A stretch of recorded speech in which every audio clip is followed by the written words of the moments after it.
Behind those friendly graphics and cute emojis are dark, tragic, and heartbreaking stories that only select few remembers.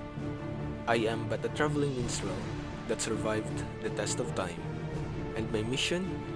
To celebrate the heroics and feats of the unsung heroes, to curse the lies and deception of the beings pulling the strings, to delve to the history and lore of Rune Midgard.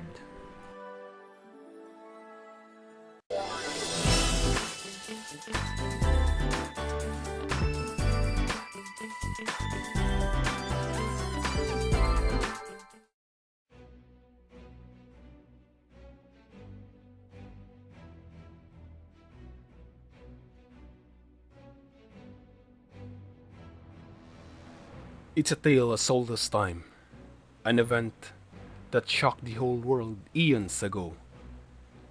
The great city of Juperos, the apex of ancient civilization, on its peak has revolutionized technology that none has ever imagined. But with all its glory and wonders, suddenly, in a blink of an eye, this great city has plunged deep into chasm.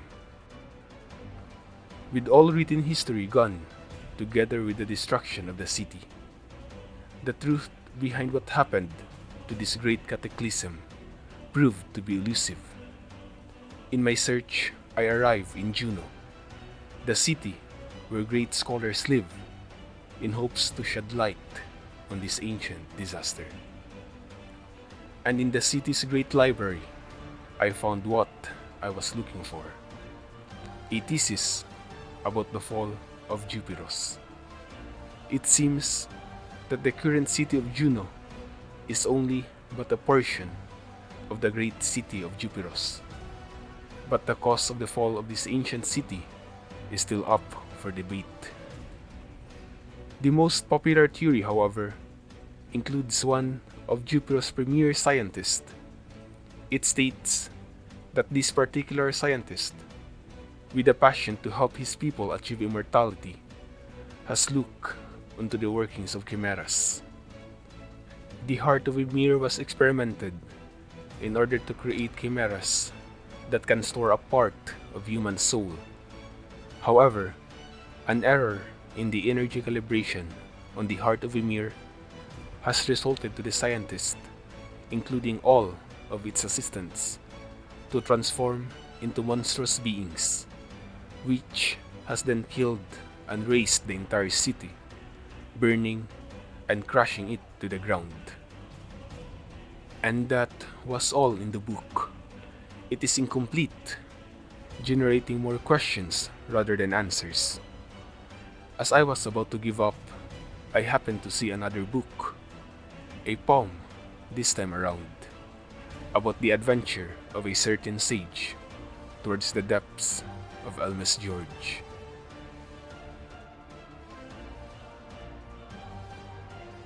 The buildings have collapsed, and the whole place is shrouded in darkness. Beneath the bridge in which I stand, the ground here is covered in graves, little white tombstone and crosses peeking out of the dark earth. Though it is dark, the lamps have not been lit. Little propellers that would have kept the city in the air beneath the lights are still, silent. It has taken me 3 days to travel here from Juno, 3 long days to travel to the floating city, Juperos. However majestic it may have been before, it now falls in ruins before me, all of it nearly completely underground. Seeing that there is no one here, I moved to the second floor, the place that had helped keep the city in the sky, or so I thought. I thought everyone was gone. I thought I was alone here. But here, there are still robots, thousands of them. Large ones, small ones, humanoid ones. I hear a voice. It sounds strange, yet I know for sure it's human. The voice seems to be coming from all directions. Who are you to come here? I look around, but I see no one. Like I thought, I'm alone here. Who could that be? He speaks again. Have you come seeking Juperos? It no longer exists. Who's talking? Who's there? Come out! Have you come to see me? Fine. Find me first. There's a large portal in the middle of this place. I rush quickly towards it, afraid of all the robots who have suddenly charged towards me. And now, I find myself in this strange place. Everything around me glows with an eerie blue. The voice speaks. Those of you who have come here, I do not intend to stop you, but I assume you are prepared for a few obstacles. After all, you are venturing through a forbidden area. A few robots try to stop me from moving towards the voice. How about now? The voice asks. Let me see just how strong you are. I whisper quietly. A flurry of snow and ice freeze the monsters, and I hear a buzzing of machinery. Come on, come on. He taunts. Yes. Run right into my hands. Do you want to know who I am? You will, once you defeat all my minions. More robots appear. I was the head of this underground laboratory, but that was long time ago. Back when I was merely a human. Merely a human? Does it mean he's dead? What has happened here? Please, tell me. I was called Vesper Newton. Ha ha! They called me a madman back then. Vesper Newton. Are you a scientist perhaps? The robots before me collapse, so I try to press onwards. His voice stops me from going the opposite direction. Not yet! I move once again towards Vesper's voice.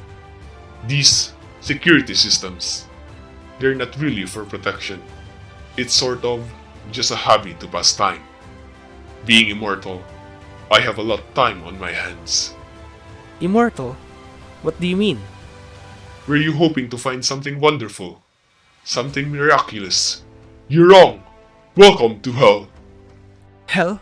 This can't be hell. This world is already very wonderful. I move onwards, but he stops me again. Do you still have your courage? I nodded. I clasped my staff closer to myself. I was shaking both in fear and excitement. Come, prove it! He orders. I've been waiting for someone strong enough to compete with me. Wait, compete? With you? If you hear this, I wish you will be the one. Perhaps a mere shadow of my former self is somewhere down here, wandering. Wondering, am I not alone here after all? Are there other people here as well? I can never rest in peace. I'll wait forever, or until someone can put me out of my misery. I will be waiting for you. There was nothing I could say. He suddenly sounded so old, so tired. I felt so sorry, and I truly pitied him. As I reached the elevator, his voice changes to a mystical tone. My descendants, do you want to know why this city was buried beneath the earth? If so, follow my voice. I see myself standing before a large gate. The same blue glow runs the stone door like a waterfall. Two pillars stand beside the gate, with strange lines connected to circles. Circuits, maybe. A pedestal with the Juperos insignia stands before the gate. I've seen many of these already while coming here. I shall let you see for yourself what you desire to know. Robots from all corners of this room rush towards me. Overcome all the hallucination. He demands. Open your eyes and see past all of the lies. I can only maintain this vision for you for 20 minutes. Vision? Hallucination? Am I really seeing all of this? Look and remember. The robots once again fall before me, and there is silence. Those of you who have defeated the hallucination, step forward. I slowly move towards the large gate. I admire your patience.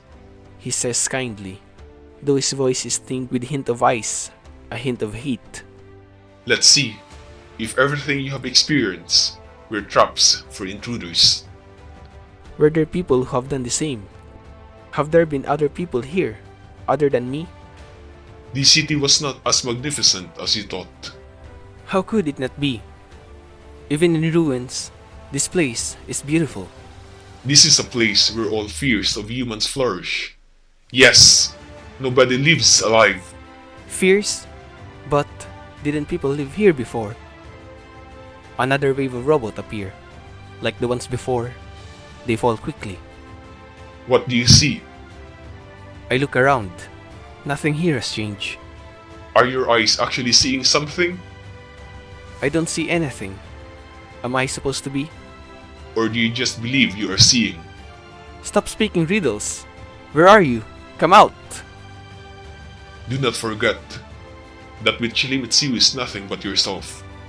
Nothing is what you fear, and you have nothing to fear. What are you talking? I am not going to tell you anything. Not about yourself? Not about what happened? Not even simply about Juperos? Vesper? My city, my people, are now but in memory. Everything was a mistake. We were not supposed to be here. What do you mean? How could it be a mistake? This city used to float, didn't it? Is this a place where humans are forbidden? You want to know, don't you? Go ahead. Go deeper. The gate opens. I step through and find myself in another large room. Tall brown pillars shoot out of the ground. The room was the same blue room as I was before in. It's not real anyway. All of it is safe. It can't hurt you. Vesper's voice fades away. Wait! Where are you going? A large robot stands before me. Purple flames spit and sputter from the two sides of his face. Two glowing dark blue eyes stare at me. It lifts a clawed hand towards me. In fear, I clasp my staff and take a step back. Vesper? The robot's eyes lighten. But I thought, aren't you dead? I was afraid. Of what? I don't see anything to be afraid of. Everyone who was human died from the fall. No human survived. I'm not really surprised.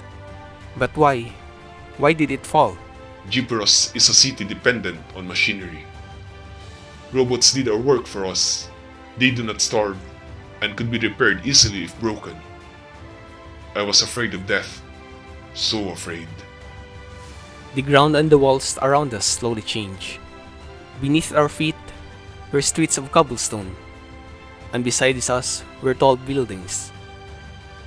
I look up in the sky. It was clear and blue. I stepped forwards towards the short fence. To my surprise, there was no ground on the other side of the fence, but more sky. In amazement, I realized we're in a place that was floating. What happened? Where are we? He didn't answer. I turned to face him, now a young man standing beside me. I see people walking down the street, cheerfully talking to each other. A couple head my way, with a robot following obediently behind. I step forwards towards them and block their path. Excuse me. They didn't stop. Furthermore, they stepped through me as if I didn't exist. They walk on, laughing and conversing about the robot matches they were going to watch together that night. No, it can't be. I suddenly realize. Juperos? This is the city I had created. I returned to Vesper's side. See? Juperos really is beautiful. Why are you saying it's not? However, the sun was beginning to set, and with the disappearance of the ray of the sun, the lights in the street began to flicker. Soon, the sun completely vanished. Time seemed to fast forward itself. It was the middle of the night. The round moon was in the middle of the sky, surrounded by flickering stars. It was peaceful. I was going to lie down and stare at the stars, but Vesper placed a hand on my shoulder. Stay standing for now. His voice sounded definite, like a mystic foreseeing a future. Yet somehow, I noticed his voice wavered slightly, as if he were worried about something. I nodded and stood up again. A few minutes later, I noticed it. The barely audible humming noise that I had heard the whole time I was in Juperos was gone. It was dead quiet. I could hear my own heartbeat increase. The light on the street began to flicker. I looked up into the sky. The moon was still high in the dark velvet. The stars had dimmed slightly, but they had not faded away. The ground began to shake slightly. Though it was all an illusion, I could feel the tremble. The lights flickered faster. On, off, on, and off. A loud deafening sound filled the air. The sound of machinery suddenly halting. Silence. All the lights around me turned off with a sound. The streets were pitch black now, and as if I were Alice, I felt as if I were falling down a rabbit hole. The moon and the stars watched silently above me, glittering with malice as the world around me turned to pitch.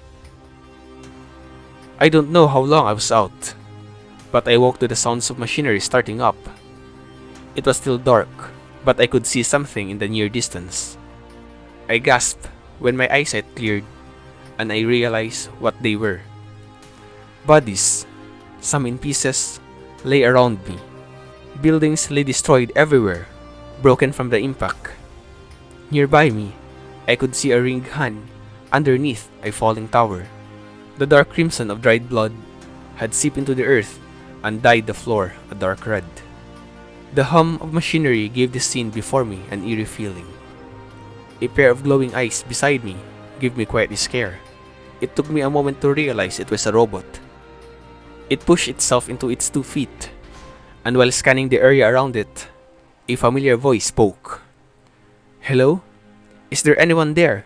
Please, someone, answer me." But there was no response.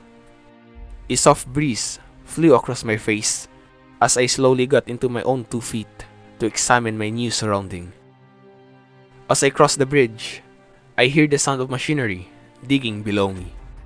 Hundreds of Vinatu and Dimik covered the earth below the swaying bridge where I stood, burying the dead. Some dug holes, others carried the bodies to be buried. As I stood watch, others began to fill the crude graves of those who had perished in the fall. Each grave was marked with white cross, though none had names to reveal who lies in eternal slumber beneath the dirt. I smiled to myself, knowing that those who died should have now forever in peace. I was somehow glad that no one survived the horrible ordeal. It would be heartbreaking for that poor soul to have awakened and realized that everyone, not just their loved ones, were gone. Their homes were gone, the city ruined. Slowly, the robots finished their work and scattered. I remained standing on the bridge. The brown earth, now a sea of white crosses, lay before me. How many years has it been? The voice again. I turn and see Vesper standing beside me. The sages doubted machinery even more after that, and rebuilt Juperos, this time with magic. They named their floating city Juno. I nodded. The same insignia is in Juno, I answered. There is no more I can show you. He said sadly, but I smiled in response. Thank you for showing me the true Juperos.